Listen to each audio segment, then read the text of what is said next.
নমস্কার বন্ধুরা, আজকে আমি আপনাদেরকে একটা ইউনিক রেসিপি বানিয়ে দেখাচ্ছি দুটো ডিম আর একটা আলু দিয়ে।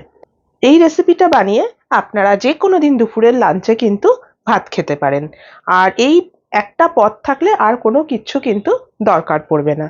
তাহলে চলুন দেখে নেওয়া যাক আজকে আমার এই রেসিপিটা। তার জন্য দেখুন, আমি ডিমটা প্রথমে ফাটিয়ে নিচ্ছি একটা বাটির মধ্যে।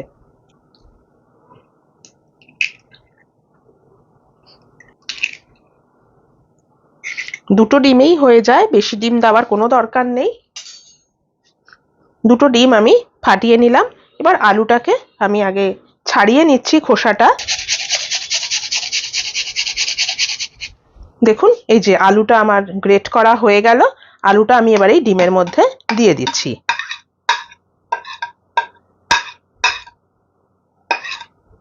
দিয়ে দিচ্ছি এখানে এবারে বেশ কিছু জিনিস। তার আগে একটু আলুটার সাথে ডিমটাকে আমি ফেটিয়ে নিচ্ছি।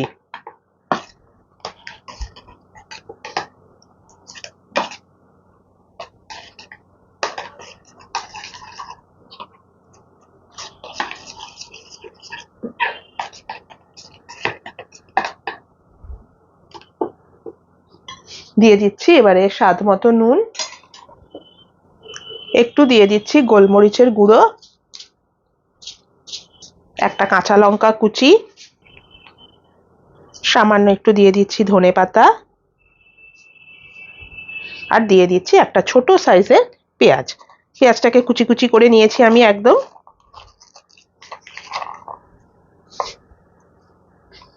ভালো করে এবার আমি মিশিয়ে নিচ্ছি।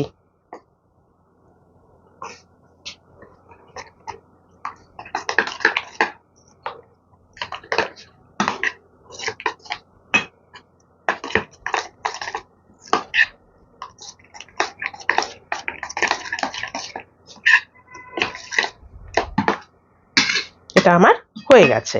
এবার এটাকে আমি ঢাকা দিয়ে সাইড করে দিচ্ছি। দিয়ে কি করতে হবে আপনাদেরকে দেখাচ্ছি। আমি ডিমটাকে গুলে একটা সাইড করে রেখে আমি একটা কড়াই বসিয়ে দিয়েছি। এখানে আমি 1.5 টেবিল স্পুন মতো রিফাইন্ড অয়েল দিয়েছি। আপনারা চাইলে এখানে সর্ষের তেল দিতে পারেন। দিয়ে দিচ্ছি বেশ কিছুটা পরিমাণ মেথি দানা।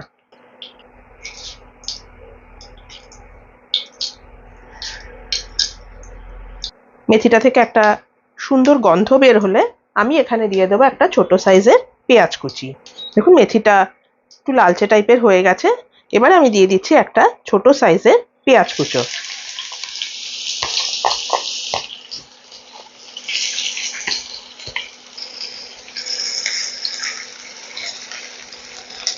মিডিয়াম ফ্লেমে আমি পেঁয়াজটাকে একটু ভাজা করে নিচ্ছি।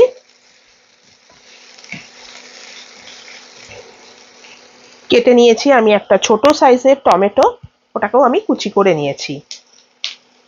এবারে আমি দিয়ে দিচ্ছি এর মধ্যে টমেটো কুচিটা।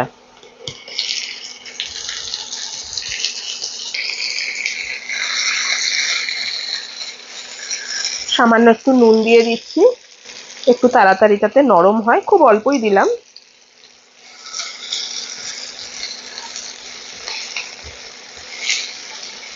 ফ্লেমটা আমি একটু বাড়িয়ে দিচ্ছি। একদম লালচে টাইপের ভাজাটা হবে, আর টমেটোগুলো দেখবেন গলে যাবে।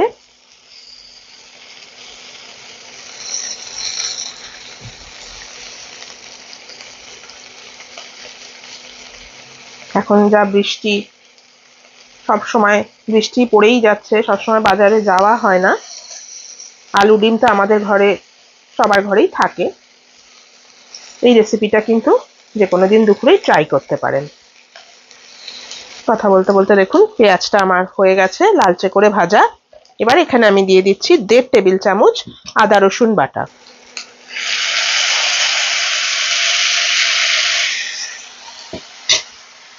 আদা রসুনটার সাথে আমি একটা লাল পাকা লঙ্কা দিয়ে বেটে নিয়েছিলাম।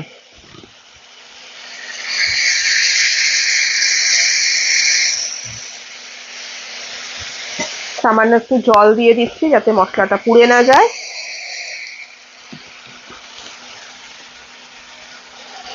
এবারে দিয়ে দিচ্ছি কিছু গুঁড়ো মশলা, সবই হাফ টিস্পুন করে দিয়ে দিচ্ছি।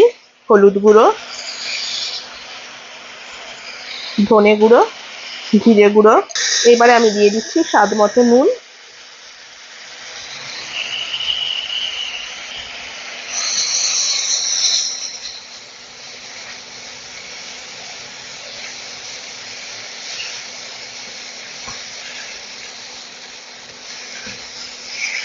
মশলাটাকে এবার ভালো করে কষিয়ে নিতে হবে।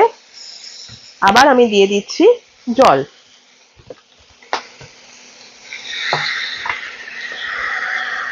মশলাটা কষানোর জন্য যতটা লাগবে ততটাই আমি দিয়ে দিলাম।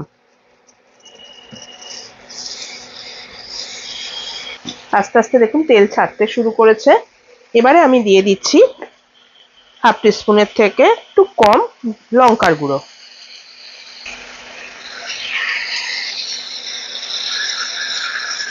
ভালো করে মিশিয়ে নিচ্ছি। সামান্য একটু মিষ্টি আমি দিয়ে দিচ্ছি। আমি এখানে জায়গরি পাউডার ব্যবহার করলাম। এবার আমি দিয়ে দিচ্ছি 1 টেবিল স্পুন টক দই।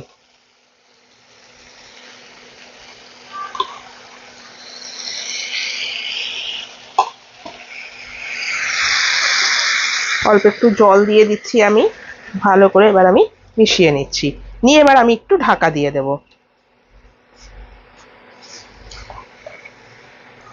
কিছুক্ষণের জন্য একটু ঢাকা দিয়ে দিচ্ছি। মশলাটা থেকে একটু তেল বেরিয়ে গেলে আমি আপনাদের দেখাচ্ছি। কিছুক্ষণ বাদে ঢাকাটা খুলে নিলাম। দেখুন এই যে তেলটা আমার ছাড়তে শুরু করে দিয়েছে। আবার আমি মিশিয়ে নিচ্ছি। এবারে আমি দিয়ে দিচ্ছি পরিমাণ মতো ঝোল। 1 কাপ পরিমাণ জল আমি দিয়ে দিলাম। ঝোলটা অবশ্যই আপনারা কতটা খাবেন সেই বুঝে দেবেন। ভালো করে আবার আমি মিশিয়ে নিচ্ছি। দিয়ে এবার ঢাকা দিয়ে দেবো ঝোলটা ভালো করে ফুটে ওঠা অবধি। ঝোলটা একটু ফুটে উঠলে আপনাদেরকে আমি দেখাচ্ছি। দেখুন কড়াইটা আমি নাবিয়ে দিয়েছি। নাবিয়ে একটা ফ্রাইং প্যান বসিয়ে এখানে কিছুটা তেল আমি গরম করছি। এবারে এখানে আমি দিয়ে দিচ্ছি যে ডিমটা আর আলুটা, এই যে আমি ব্যাটারটা রেডি করে রেখেছিলাম, এই ব্যাটারটা পুরোটাই আমি এখানে ঢেলে দিচ্ছি।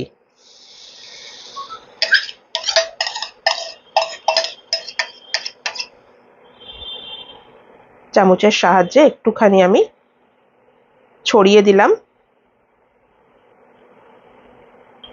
ফ্লেমটা আমি মিডিয়াম টু হাইতে রেখেছি। এটা এবারে একটু হবে, তার জন্য আমি একটু ঢাকা দিয়ে দিচ্ছি। একটা পাশ হয়ে গেলে আমি এটাকে উল্টাবো। আমি একটু ঢাকাটা খুলে দেখছি কতটা হয়েছে। যেহেতু এটা আলু দেওয়া রয়েছে একটু হতে সময় লাগে।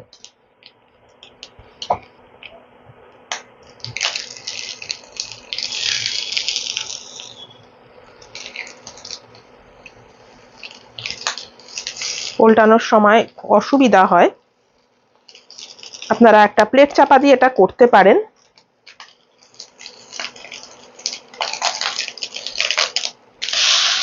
আমি আস্তে করে উল্টে দিলাম। এই পাশটা যেরকম লালচে টাইপের হয়েছে ওই পাশটাও এরকমই হবে। তারপরে আমি এটাকে তুলে নিচ্ছি। আবার একটু ঢাকা দিয়ে দিচ্ছি। দেখুন ঢাকাটা আমি খুলে নিলাম। দুটো পাশই আমার লাল করে ভাজা হয়ে গেছে। এবার একটা প্লেটের মধ্যে আমি নামিয়ে নিচ্ছি। এরকম একটা প্লেটের মধ্যে আমি নামিয়ে নিচ্ছি। আমি যেটা ডিম আর আলু দিয়ে তৈরি করে রেখেছিলাম, যেটা ভেজে আমি এই যে প্লেটটায় নিয়ে এসেছি, এবার এখান থেকে আমি ছোট ছোট করে পিস কেটে নিচ্ছি। এই পিসটা আপনারা আপনাদের পছন্দ মতো সাইজ করে নেবেন। একটু ঠান্ডা করে নিতে হবে, নাহলে কাটতে অসুবিধা হবে।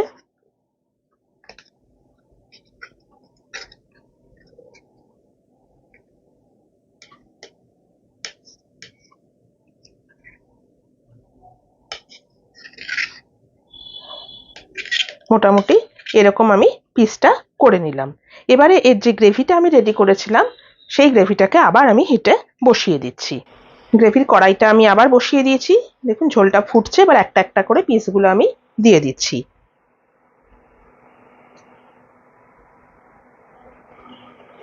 একটু মিশিয়ে নিচ্ছি ঝোলের সাথে। আগে আমি একটু শুকনো শুকনো মানে মাখা মাখা করছি। আপনারা যদি মনে করেন একটু ঝোল রাখবেন রাখতে পারেন। সবগুলো আমার দেওয়া হয়ে গেল। ঝোলটা দেখুন ফুটে উঠেছে। এবার ওপর থেকে আমি দিয়ে দিচ্ছি একটুখানি ধনেপাতা কুচি। এটা আমার একদমই হয়ে গেল। তাহলে বন্ধুরা, কেমন লাগলো আজকে আমার এই রেসিপিটা অবশ্যই কিন্তু আমাকে কমেন্ট করে জানাবেন। এটা কিন্তু গরম ভাতের সঙ্গেই খাবেন, যে কোনো দিন লাঞ্চে কিন্তু এটা বানিয়ে নিতে পারেন, বেশ ভালোই লাগে খেতে। এবার আমি ফ্লেমটা অফ করে দিলাম, দিয়ে একটু ঢাকা দিয়ে রাখছি, তারপর আপনাদেরকে এটা আমি সার্ভ করে দেখাচ্ছি। দেখুন বন্ধুরা, রেডি হয়ে গেল আমার দুটো ডিম আর একটা আলু দিয়ে তৈরি আজকের এই স্পেশাল লাঞ্চ রেসিপি। আপনারা অবশ্যই কিন্তু এটা ট্রাই করবেন গরম ভাতের সঙ্গে। আপনাদের কেমন লাগলো আমাকে কমেন্ট করে জানাবেন। আমার এই রেসিপিটা যদি আপনাদের পছন্দ হয়ে থাকে, আর আপনারা যদি আমার চ্যানেলের নতুন বন্ধু হয়ে থাকেন, তাহলে প্লিজ আমার চ্যানেলটিকে সাবস্ক্রাইব করে একটা লাইক করে আমার পাশে থাকবেন। আর যদি ফেসবুক থেকে দেখেন, আমার পেজটিকে ফলো করে নেবেন। আজ তাহলে চলি, আবার চলে আসবো অন্যদিন নতুন কোনো রেসিপি নিয়ে। সুস্থ থাকবেন, ভালো থাকবেন, নমস্কার।